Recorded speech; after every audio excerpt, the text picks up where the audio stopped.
Hi everyone, here's our new read aloud. A Tangle of Knots by Lisa Graff. Notice the picture here.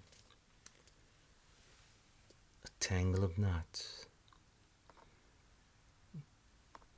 See the hot air balloon?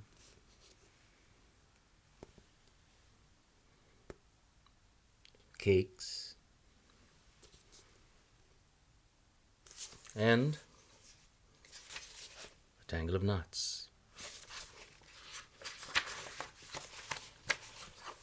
Here's our author, Lisa Graff, author of many books.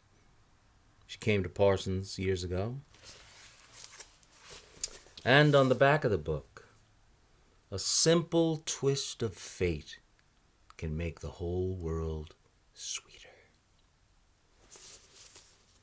So, we begin with the prologue.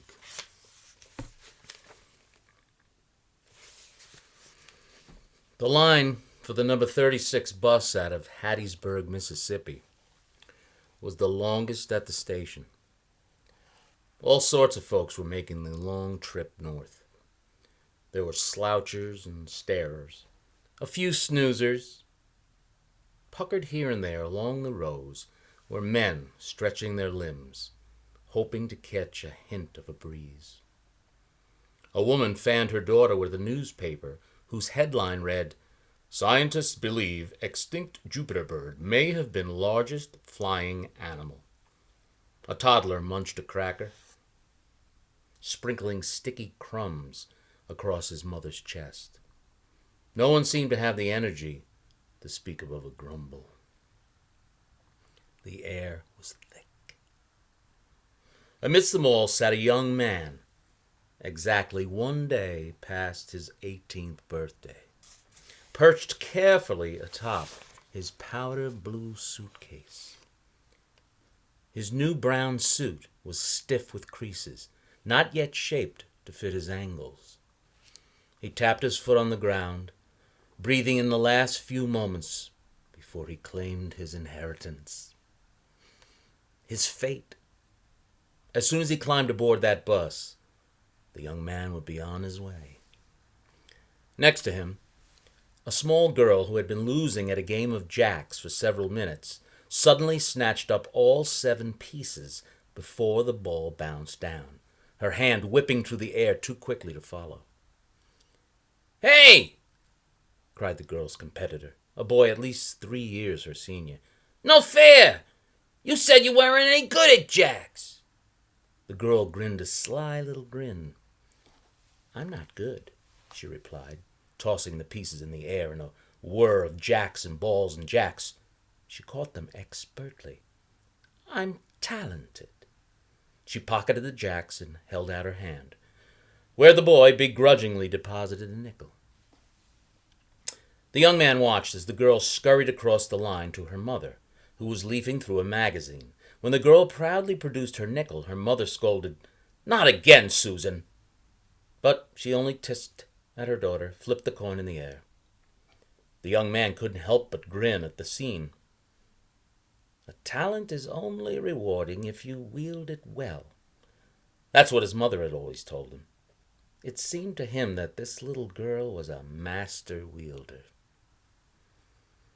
"That's a nice suitcase you got there." The young man looked up.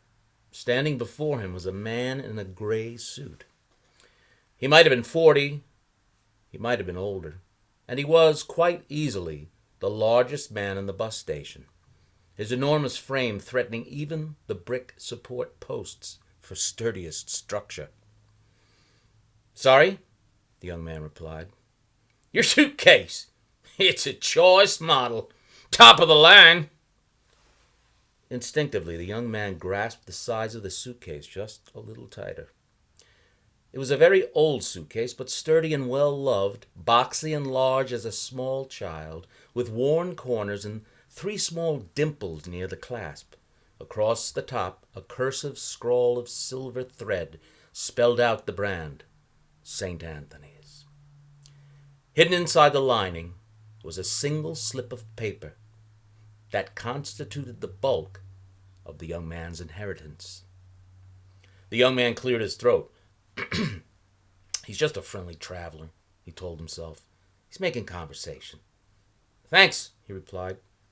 It was my mother's. The words had slipped out without his meaning them to. It was, and he hoped that the older fellow hadn't noticed his use of the past tense. The last thing the young man wanted to talk about was his mother. The large man in the gray suit merely grinned a sideways sort of grin. It was a grin that suggested he knew more about the world than he was letting on. As though to thank him for his silence, the young man offered his hand. Mason Burgess, he introduced himself. Pleasure to meet you, Mason, the older fellow replied, leaning down to reach Mason's outstretched hand. The man had a surprisingly firm shake. Mind if I wait with you? And with the ease of a man a third of his size, he plopped down his worn leather duffel and folded his legs underneath him. He did not mention his name. So, the fellow said to Mason, lifting his hat from his head to wipe his brow. Going north, are you? Poughkeepsie, Mason confirmed. New York, the fellow said, nodding. He seemed not surprised by the information. Good for you. And you? Mason asked, making conversation. I'm a traveling salesman, he replied, although it was most certainly not the answer to Mason's question. Odds and ends, mostly. I don't suppose I could interest you in a knot. He opened the right side of his jacket. Inside, where most salesmen might hang watches or whatnots, the old man had pinned dozens and dozens of knots. There were slip knots and top knots and figure eights and tens. More Mason had no name for. Mason squinted. You certainly are talented, he told the man graciously. Do you? He searched for his manners. Sell many knots, then? The older fellow dropped shut the side of his jacket. Heavens, no, he said, the last of a guffaw trickling over his words. These are mostly for entertainment. It's a horribly useless talent, tying knots. Could have been blessed with a talent for finance or medicine. Even a log-splitting talent might have done me some good, but no. I find myself with knot tying. Well, the only knot I've mastered is the one to tie my shoelaces, Mason admitted. He couldn't help it. He liked the odd fellow. Every other knot just looks like a tangled mess to me. The man in the gray suit thought about that. Well, that's the thing about knots, isn't it? He replied after a moment. If you don't know the trick, it's a muddled predicament. But in fact, each loop of every knot is carefully placed, one end twisting right into the other in a way you might not have expected. I find them rather beautiful, really. Mason had nothing more to say on the subject, so he changed course. It must be an interesting job, traveling salesman, he said. Seeing the world? It isn't bad at that, the man told him. I'm saving up for a hot air balloon. Faster travel, and the views are amazing. Without warning, the bus's engine roared to life.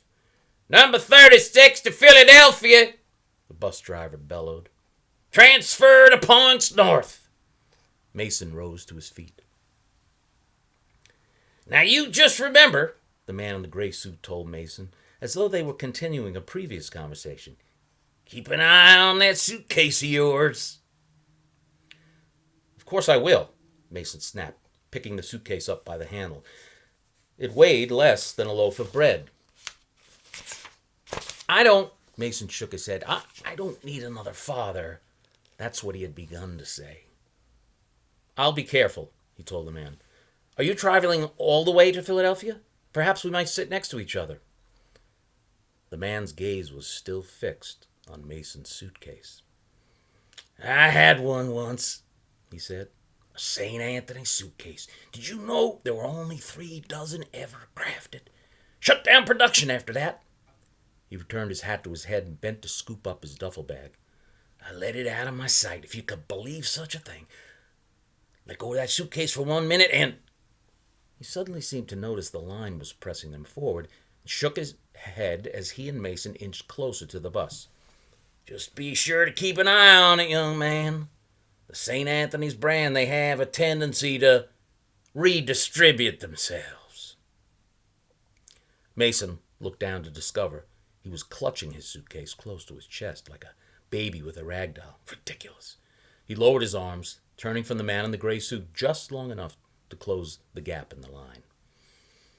"I'd be happy to offer you the window seat if you'd like," Mason said over his shoulder as they continued toward the bus. "Or the aisle, if you'd rather stretch your Mason stopped talking because he had turned around again, and the man in the gray suit was no longer there. "Suitcase ticket, please, son." Mason whirled back around. "Huh?" he muttered to the driver, momentarily confused by his outstretched hand. Where had that large man gone off to? There was no sign of him anywhere. "Suitcase and ticket, please." Mason shook himself back to his senses and handed the bus driver his ticket. "That'll have to go under the bus," the driver told him, pointing to the suitcase in Mason's hand. "No room for it up above." Mason felt his eyes go wide. He bit his lip. "You're a grown man now," he told himself. "Speak with confidence." "No, thank you, sir. I'd rather keep it with me." The driver crossed his arms with the impatience of a man too long at his job. "Son, the bus is full, and there's no room for that boxy bag in the overhead. Either you get on board with your suitcase underneath, or both of you stay here. It's up to you." And he reached around Mason's head to grab the ticket of the next passenger in line. When the bus pulled into the Philadelphia station, Mason Burgess was the first to disembark. He tapped his foot impatiently as the driver unlocked the baggage compartment, then fumbled through the other passengers' bags to find his own. It was not there. Mason checked everywhere. He searched the other passengers as they trotted off with their own suitcases. He crawled inside the baggage compartment to check for hidden nooks and corners. He even threatened the driver, but it was no use. The suitcase and the one slim, irreplaceable slip of paper inside it was gone. And that is the prologue. I hope you enjoyed that. Now, you can go to the discussion space that I posted and also the notes-taking page and record your thoughts, your notes, predictions, questions, and we'll be on to the next chapter next time, which is 53 years later. Bye for now.